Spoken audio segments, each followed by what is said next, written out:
신명기 6장 1절에서 9절 말씀을 한 절씩 교독하시고 마지막 절은 합독하도록 하겠습니다. 이는 곧 너희 하나님 여호와께서 너희에게 가르치라고 명령한 명령과 규례와 법도라. 너희가 건너가서 차지할 땅에서 행할 것이니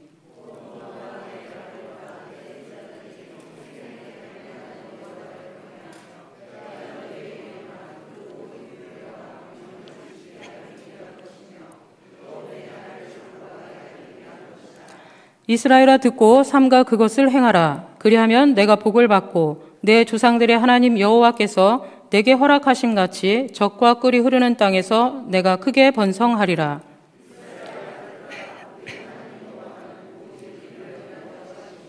너는 마음을 다하고 뜻을 다하고 힘을 다하여 내 하나님 여호와를 사랑하라.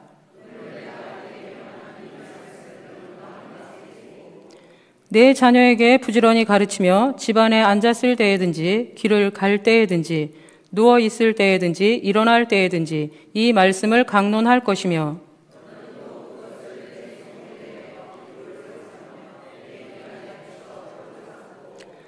또 내 집 문설주와 바깥문에 기록할지니라. 아멘.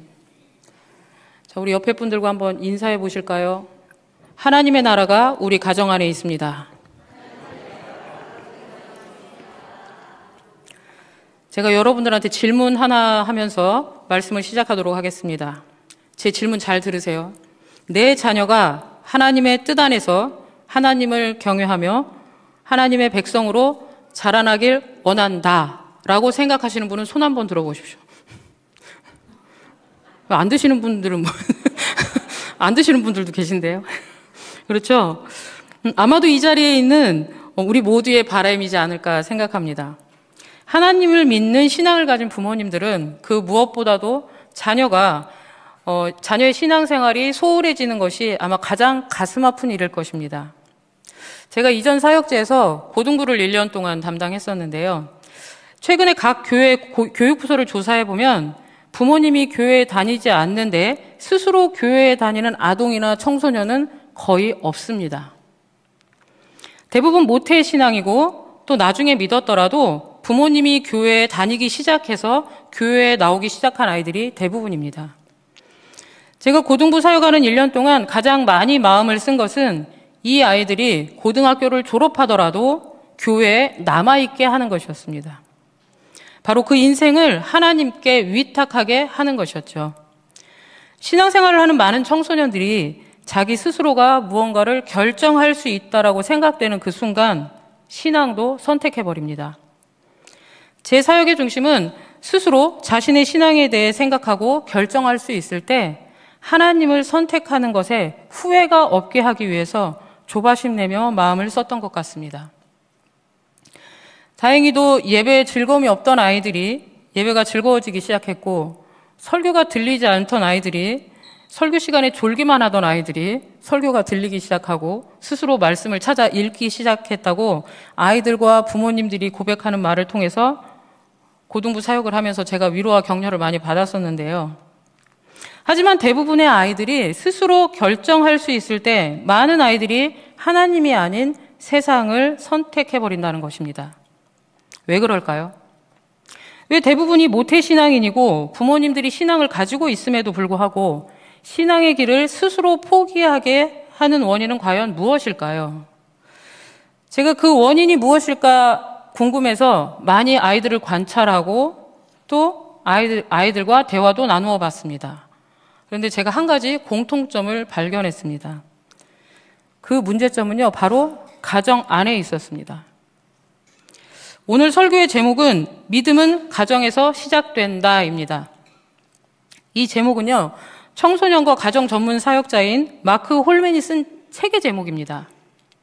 마크 홀맨은 그의 저서에서 이렇게 말합니다. 많은 가정들이 주일 아침에는 기독교인 놀이를 하고 주중에는 실제 그리스도인으로 살기를 원치 않는다. 너무 자극적이죠?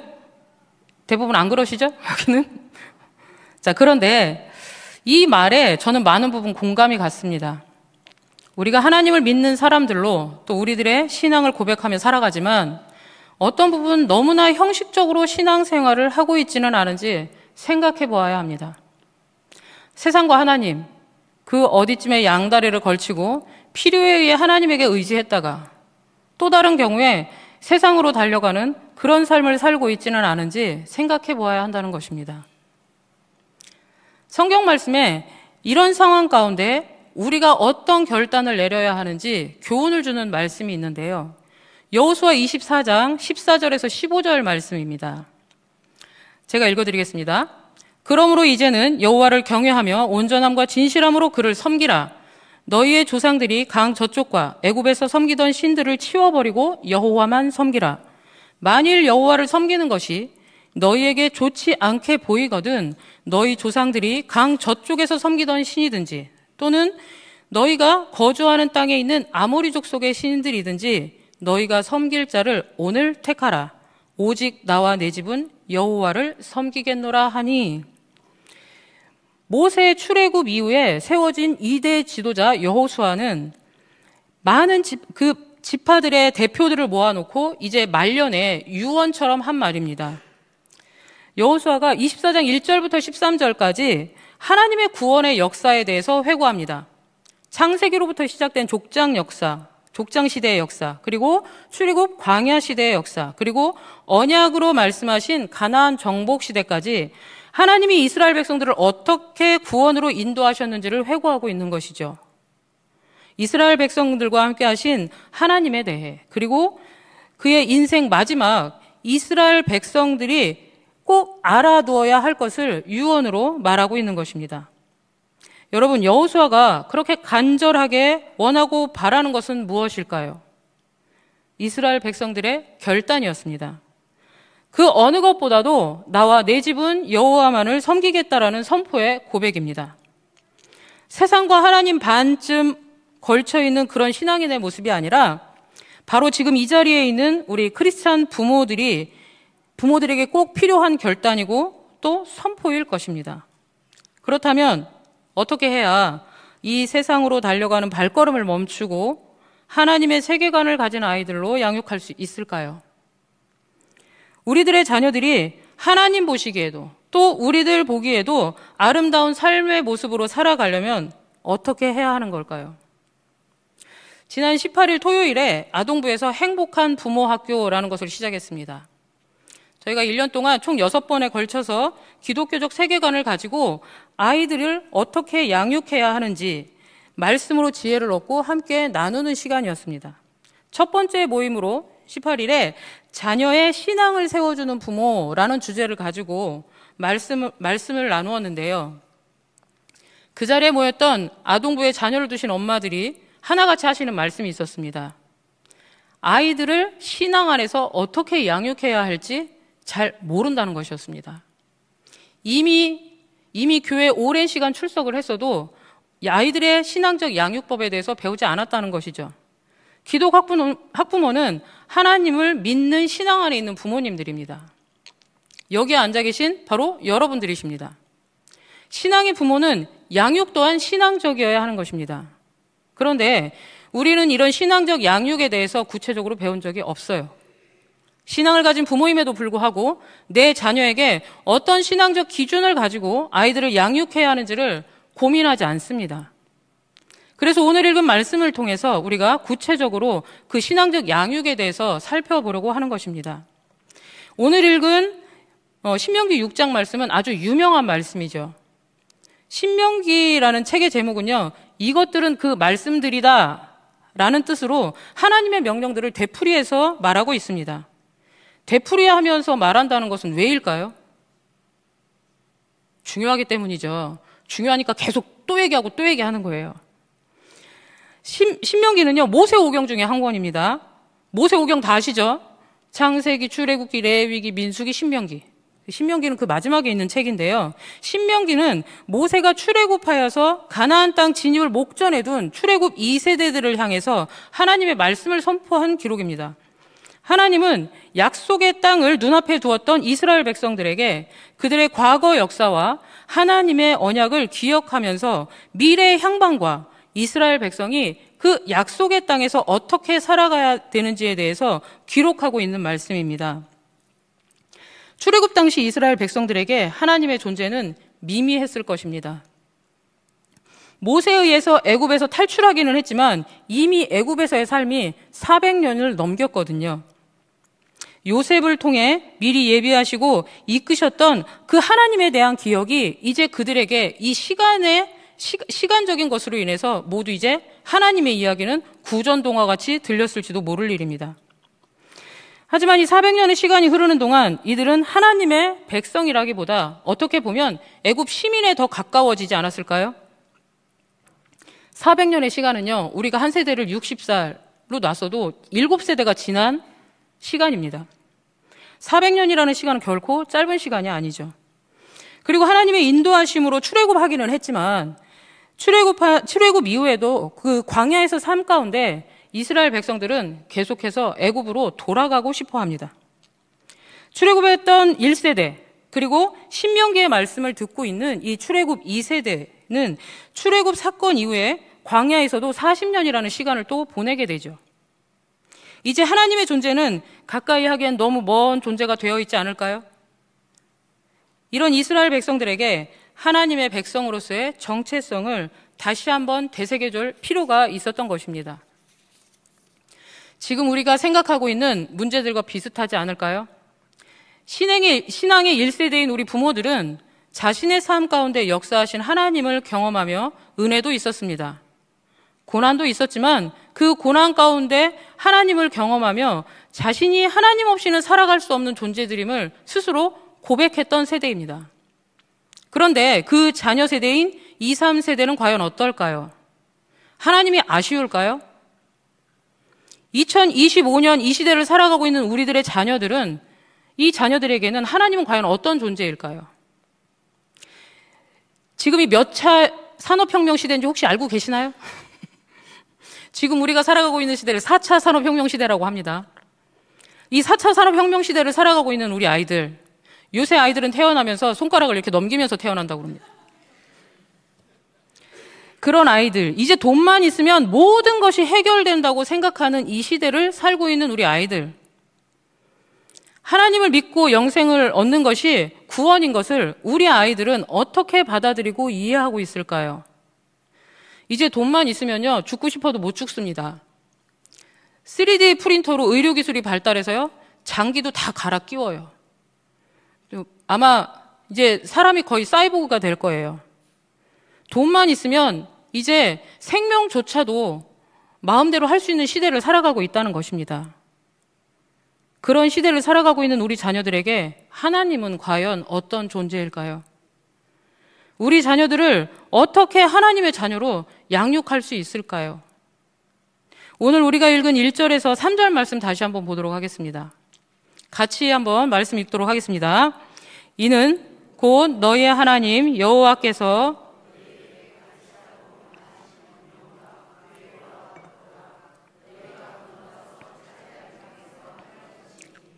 곧 너와 내 아들과 내 자손들이 내 하나님 여호와를 경외하며 내가 너희에게 명한 그 모든 규례와 명령을 지키게 하기 위한 것이며 또 내 나를 장구하게 하기 위한 것이라. 이스라엘아 듣고 삼가 그것을 행하라. 그리하면 내가 복을 받고 내 조상들의 하나님 여호와께서 내게 허락하심 같이 젖과 꿀이 흐르는 땅에서 내가 크게 번성하리라. 아멘. 하나님은 이스라엘 백성들이 건너가서 차지할 땅, 즉 요단강을 건너가서 정복하게 될 가나안 본토의 땅에서 행할 것들에 대해서 말씀하고 계십니다. 너와 내 아들과 내 손자들, 바로 우리 부모와 조부모가 자녀들을 어떻게 약속의 땅에 들어갈 언약 백성으로 살아가게 하는가에 관한 것입니다. 하나님을 경외하며 모든 규례와 명령을 지키게 하는 것이라고 설명하면서 그렇게 할 때 하나님으로 말미암아 구원을 얻은 백성들이 영적 가나안, 즉 천국에 들어가서 영원토록 새 생명을 누릴 것이라고 하는 것입니다. 더불어 이같이 행할 때 우리 자손들이 젖과 꿀이 흐르는 땅에서 번성할 것이라고 말씀하십니다. 하나님의 복을 누리며 사는 것 말입니다. 바로 우리들이 원하는 그런 삶 아닐까요? 그 방법을 계속되는 말씀에서 구체적으로 설명합니다. 4절에서 5절 말씀 같이 읽겠습니다. 이스라엘아 들으라. 우리의 하나님 여호와는 오직 유일한 여호와이시니 너는 마음을 다하고 뜻을 다하고 힘을 다하여 내 하나님 여호와를 사랑하라. 첫 번째로 하나님을 사랑하라는 것입니다. 마음, 뜻, 힘을 다해서 사랑하라고 말합니다. 마음은 지정의를 말합니다. 그리고 뜻은 영혼, 생명을 말하는 것이죠. 그리고 힘은 모든 능력을 말합니다. 이것은 전인격적으로 모든 것을 총동원해서 하나님을 사랑하라고 하는 것입니다. 여러분 그렇게 하나님 사랑하고 계시죠? 대답이 적습니다. 여러분 그렇게 하나님을 사랑하고 계시죠? 예, 내 모든 것, 힘 닿는 대로 하나님을 사랑하고 계시죠? 부모 세대가 자녀 세대에게 보여주어야 할 첫 번째는 하나님을 그렇게 사랑하는 것입니다. 여러분 다 사랑해 보셨죠? 사랑하셨으니까 부모가 되셨잖아요. 누군가를 사랑하면 온통 그 대상으로 머리는 꽉 찹니다. 그래서 그 사랑하는 대상이 무엇을 좋아하는지 싫어하는지를 알아서 좋아하는 걸 해주고 싶죠. 그리고 그 사랑하는 대상을 만나려면 전날부터 어떻게 하면 예쁘게 보일 수 있을까를 고민합니다. 그리고 이 사랑하는 사람을 만나면 무엇을 할까도 기대하죠. 사랑의 대상이 우선순위가 되어버리기 때문입니다. 여러분 아까 하나님을 사랑하신다라고 말씀하셨는데요. 그렇다면 하나님이 좋아하는 게 무엇일까 생각해 보신 적 있으신가요? 하나님은 과연 무엇을 좋아하실까? 하나님이 나와 무엇을 하고 싶어 하시는지, 또 하나님은 나에게 어떤 기대를 갖고 계시는지 여러분들 생각해 보신 적 있으세요? 하나님께 예배드리기 위해서 전날부터 마음을 다해 준비하고 어떤 예배를 드릴까에 대해서 설레이신 적 있으신가요? 내가 가슴으로 쿵쾅거리고 설레이는 예배를 언제 드리셨는지 기억나시나요? 오늘 아침에 들으셨잖아요. 그렇죠? 오늘 아침에 들으셨죠? 예. 저희 아버님이 작년에 돌아가셨는데요. 이분이 75세에 교회를 가시기 시작했습니다. 평생을 저와 이 기도 대장인 우리 권사님 어머님께서 기도를 하셨음에도 불구하고 끝까지 버티시다가 75세에 교회를 가셨는데요. 제가 여쭈어봤어요. 왜 교회 가세요? 그랬더니 이렇게 말씀하시더라고요. 딸이 목사가 되겠대잖아. 딸 얼굴을 내가 깎아먹을 순 없지. 그래서 교회를 다니기 시작을 하고 75세에 세례를 받으시고, 예, 그러고 나서 바로 암이 걸리시더니 돌아가시더라고요. 좀 허망했습니다. 그런데 이분이 예배를 토요일부터 준비하시는 거예요. 그렇게 늦게 신앙생활을 시작하신 분이 토요일만 되면 갑자기 이발소를 가십니다. 아침에 이발소를 매주마다 가세요. 이발소를 갔다 오셔서 샤워를 하시고 내일 입고 갈 옷을 챙기십니다. 그리고 성경책 안에 빳빳한 신권 10,000원짜리를 찾아다가 헌금을 끼워 놓으십니다. 그리고 주일날 아침에 10시 반에, 11시 예배인데 10시 반에 교회에 도착하십니다. 그러고 앉으셔서 주보를 피시고 오늘 설교 말씀에 본문 말씀을 앉아서 읽으시는 겁니다. 그리고 찬송가마다 갈피를 끼워두셨습니다. 제가 여쭈어봤어요. 왜 그렇게까지 하시냐고. 그랬더니 이렇게 말씀하시더라고요. 하나님이 나를 만나주신대잖아. 저는 그 말씀에 굉장히 감동을 받았었거든요. 저는 거의 모태신앙이다시피 했는데 저는 그렇게 안 했던 것 같아요. 그런데 그 많은 연세를 드시고 교회에 나가셔서 예배를 너무 사모함으로 드리시는 그 모습을 보고 제가 오히려 은혜를 받았던 것 같습니다. 여러분, 우리의 삶을 통해서 하나님이 우리들의 우선순위의 가장 위에 계셔야 합니다. 부모인 우리들이 가장 우선순위가 하나님이 되어야 합니다. 그래야만 자녀들도 하나님을 사랑하는 것이 당연한 일이 됩니다. 그리고 두 번째로 하나님의 말씀을 마음에 새기라라고 말씀하시는데요. 6절입니다. 같이 읽겠습니다.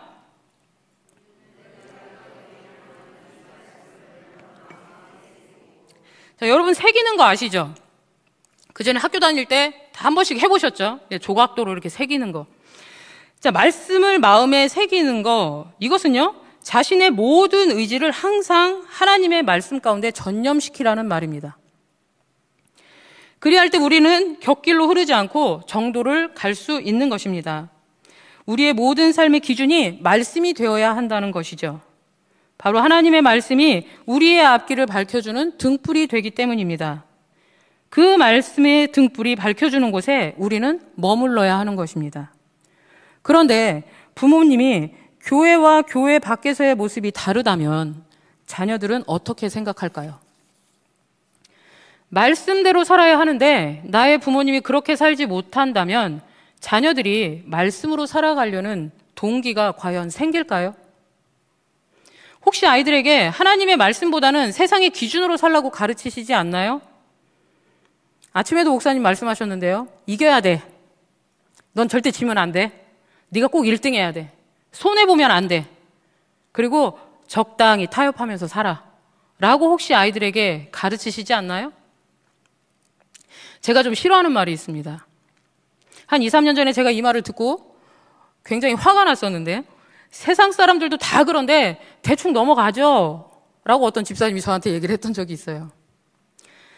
저는 이 말에 아주 강력한 분노가 일어났는데 왜였을까요? 여러분, 우리는요, 하나님의 사람들입니다. 세상 사람이 아니에요. 우리는요, 세상 속에서 하나님의 사람으로 살아가고 있는 것입니다. 그러니 우리는 하나님의 나라의 백성답게 살아야 하는 것입니다. 레위기 19장 2절에 보면 이런 말씀이 있죠. 너희는 거룩하라. 이는 나 여호와 너희 하나님이 거룩함이니라. 라고 말씀하시는데요. 하나님은 하나님의 백성된 우리들이 거룩하기 원하십니다. 왜일까요? 하나님의 DNA를 가진 우리들에게 거룩하라고 말씀하시는 이유가 뭘까요? 바로 하나님이 거룩하시기 때문입니다. 이 거룩하다라는 말은요, 히브리어로 카도시라고 합니다. 이 말은 우리가 거룩하다라고 생각할 때 홀리를 먼저 생각하죠. 그런데 이 말의 어원은 구별되다라는 뜻을 가지고 있습니다. 그래서 이것은 모든 죄악된 것과 부정한 것으로부터 구별되어서 분리된 것을 말하는 것이죠. 우리의 삶에 하나님의 말씀을 마음에 새기고 하나님의 구별된 거룩한 백성으로 살아가야 할 것에 대해서 말씀하고 계시는 것입니다. 말씀을 마음에 새긴다는 것은요, 바로 그 삶 가운데 말씀이 기준이 되는 삶을 말하고 있는 것입니다. 그리고 그것은 이 세상 가운데 영향력으로 흘러가는 것입니다. 우리들이 하나님을 신뢰하지 못한다거나 또는 말씀은 읽는데도 말씀대로 살아가지 못한다면 그것은 자녀가 하나님을 신뢰하지 못하게 만드는 가장 빠른 방법입니다. 하나님의 말씀이 여러분 마음에 새겨져서 그 말씀이 기준되는 삶을 살아가시기를 축복합니다. 그리고 세 번째로 하나님의 말씀을 부지런히 가르치라고 말합니다. 7절에서 9절 말씀 같이 읽어보겠습니다. 내 자녀에게 부지런히 가르치며 집에 앉았을 때에든지 길을 갈 때에든지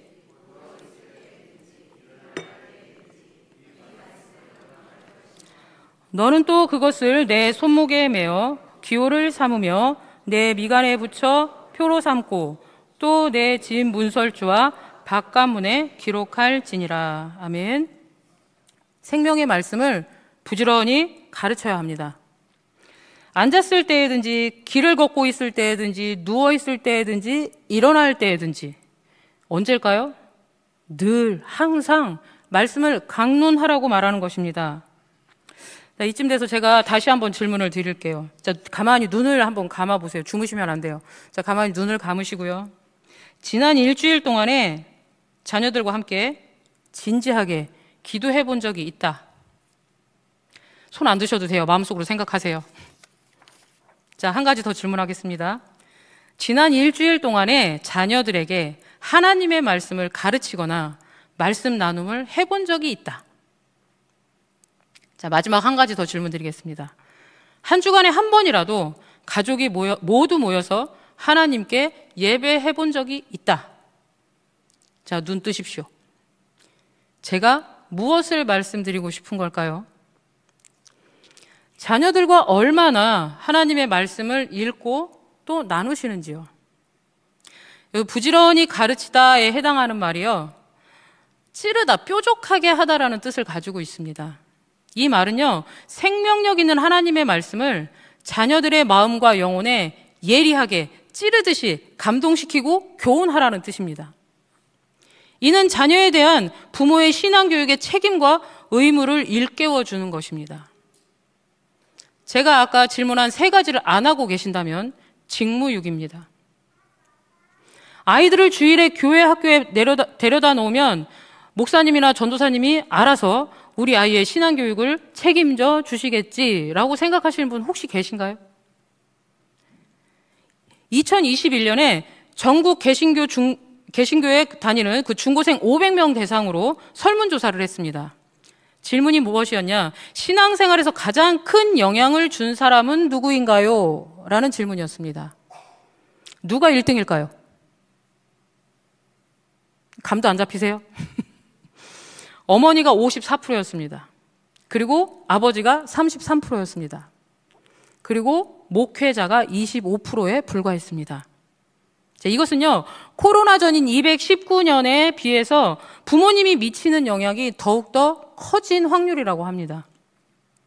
부모님이 아이들 신앙에 미치는 영향이요, 89%예요. 여러분들, 자녀들의 신앙교육이 교회가 아니라 가정이 중요하다는 것을 말해주고 있는 것이죠.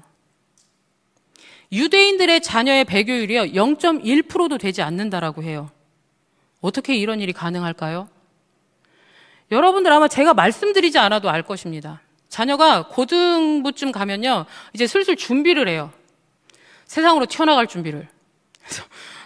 요이 땡 하고 준비하죠. 내가 엄마 손에 용돈만 안 받아봐라. 엄마 손에 핸드폰만 안 뺏겨봐라. 기다리죠. 대학감과 동시에 세상이 더 재밌습니다. 그게 아이들의 신앙이 없어서일까요? 아니요. 여러분들의 삶을 다시 한번 생각해 보셔야 해요. 유대인들의 자녀 배교율이 0.1%도 되지 않는다고 했는데요. 이런 일이 과연 그럼 어떻게 가능할까요? 바로 우리가 오늘 읽은 말씀 신명기 6장 4절에서 7절 이 쉐마를 실천했기 때문입니다. 이 쉐마의 말씀을 통해서 가능했다는 것이죠. 유대인들은요, 하나님께서 쉐마의 말씀으로 명령한 대로 하나님 말씀을 가지고 아이들을 양육했습니다. 보통 1시간 정도 온 가족이 모여서 성경을 가지고 대화하고 토론합니다. 그 다음에 온 가족이 모여서 하루에 있었던 일들을 이야기합니다. 성경 가지고 토론하는 것도 너무 의미 있는 일이지만 가족끼리 하루 동안에 있었던 일을 나눈다는 건 대단한 일이죠. 여기서 집에서 자녀들과 함께 저희는 대화가 너무 잘 이루어져요 라고 하시는 분 몇 분 안 계실 것 같아요. 아이들은 집에 오면 문 닫고 들어가 버리죠. 그래서 엄마 아빠가 사는 세상과 아이들이 사는 세상이 다릅니다. 가족끼리 서로 너무 모른다는 것입니다.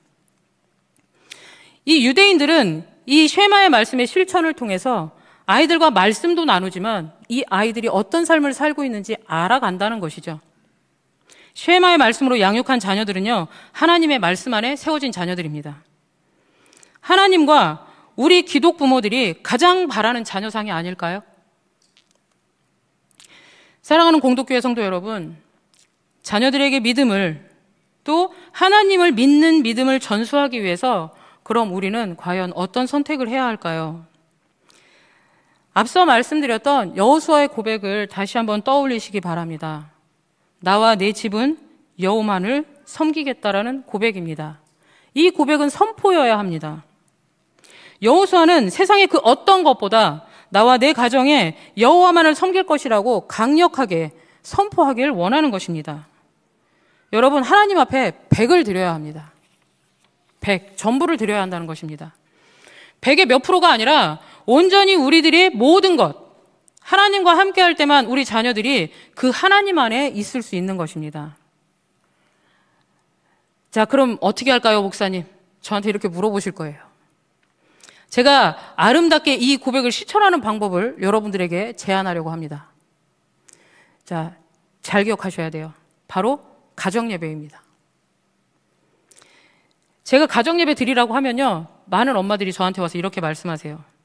목사님, 가정예배 드리는 거 좋은 거 알거든요.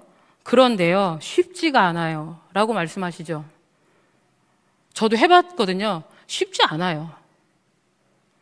그런데 여러분, 가정예배에서 가장 중요한 게 뭘까요? 아이는 가정 예배를 드리려고 하면 어떻게 하느냐? 아이는 일단 돌아다닙니다.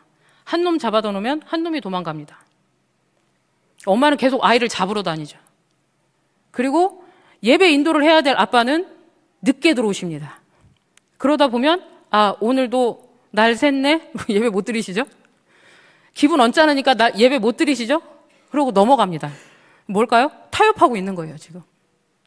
여러분, 예배에서 가장 중요한 거는요, 예배 받으시는 하나님입니다. 타협하지 마세요. 애가 돌아다니면 돌아다니는 대로 그냥 놓으시고요. 아빠 늦게 들어오시면 엄마가 하세요. 엄마가 볼 일이 있어서 늦게 오시면요, 그 가정원 일원 중에 누가 하나 하시면 됩니다. 큰아이를 가르치세요.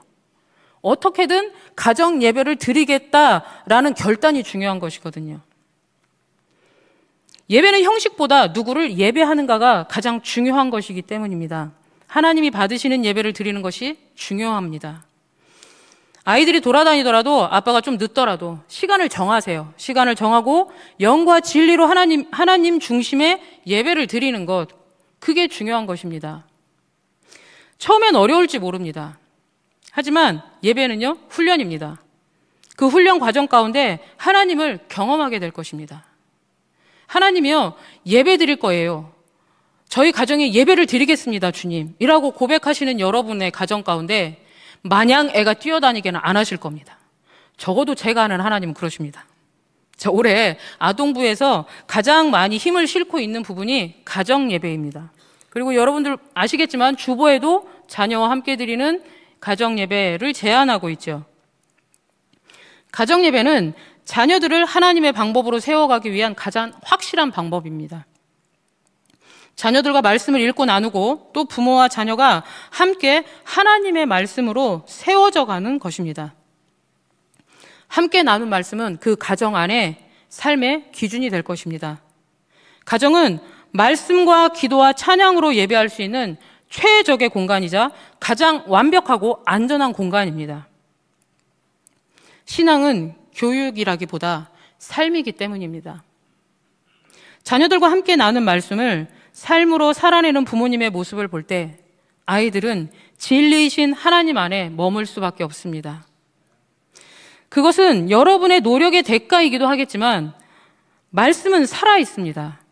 그래서 우리들의 삶을 인도하고 이끌어주시는 하나님의 능력이기 때문입니다. 우리 여호수아 24장 15절을 다시 한번 읽어보도록 하겠습니다. 시작. 만일 여호와를 섬기는 것이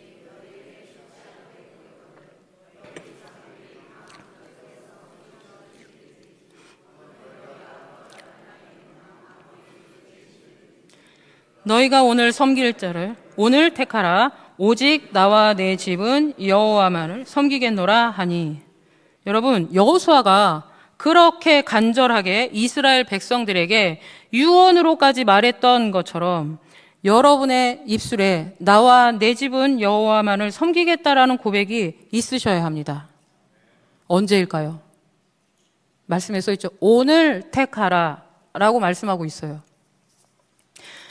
생각해 볼게요. 목사님 말씀하시는 거 좋으니까 가정예배 드릴지 생각해 볼게요. 고민해 볼게요. 조금만 더 생각해 보고요가 아니라 오늘 지금 이 자리에서 여러분들의 마음속으로 결단하시기 바랍니다. 하나님, 나와 내 가정은 여호와만을 섬기겠습니다 라고 결단하시기 바랍니다. 그리고 우리 가정 가운데 가정 예배를 드리겠습니다 라고 여러분의 결단이 필요한 것입니다. 그냥 생각만 하면요, 절대 이 말의 영향력이 흘러가지 않아요. 따라해 보실게요. 자, 따라하시면 해야 되는 거 아시죠? 따라해 보시겠습니다. 나와 내 가정은 여호와만을 섬기겠습니다. 우리 가정에 가정 예배를 드리겠습니다. 약속하셨습니다. 여러분이 결단할 때 그때 하나님이 여러분의 가정을 통해서 일하시기 시작하십니다. 우리 옆에 있는 분들과 다시 한번 축복하면서 이야기해 볼까요? 가정 예배 드립시다. 하나님이 우리 가정의 주인이십니다. 하나님을 섬기겠다는 선포의 고백이 우리 가정의 문화가 되어야 합니다. 세상의 문화가 우리 가정 가운데 들어오는 것이 아니라 하나님의 문화가, 신앙적인 문화가 우리 가정 가운데 들어와야 하는 것입니다. 여러분들 현관문을 딱 열고 들어갔는데 가장 먼저 보이는 게 뭐예요? 뭐가 있으세요?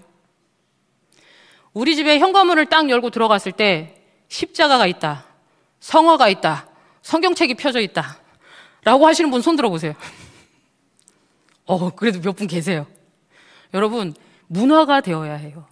아이들에게 거부감 없이 이 신앙을 훈련시키기 위해서는요, 문화가 되어야 합니다.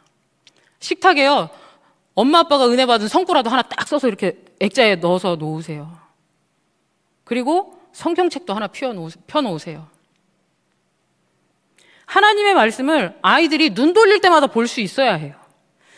지금 이 사택에 와서는 아직 못하고 있는데요. 제가 그 전에 살던 집에 2m짜리 현수막이 저희 집 현관에 걸려 있었습니다. 거기에 뭐라고 써 있었느냐? 나와 내 가족은 여호와만을 섬기겠습니다 라고 제가 써붙여 놨었습니다. 저희 아이들이 경기를 함에도 불구하고 제가 그걸 띄지 않았습니다. 그리고 들고 날 때마다 읽어라 라고 제가 선포해라 라고 말했습니다. 아이들이 싫어할 것 같죠? 아니요, 그 말에요, 순종합니다. 부모님들이 그 모습을 보여주셔야 해요. 우리 가정 안에 하나님의 문화가, 신앙적인 문화가 함께하는 가정들 되시기 축복합니다. 기도드리겠습니다.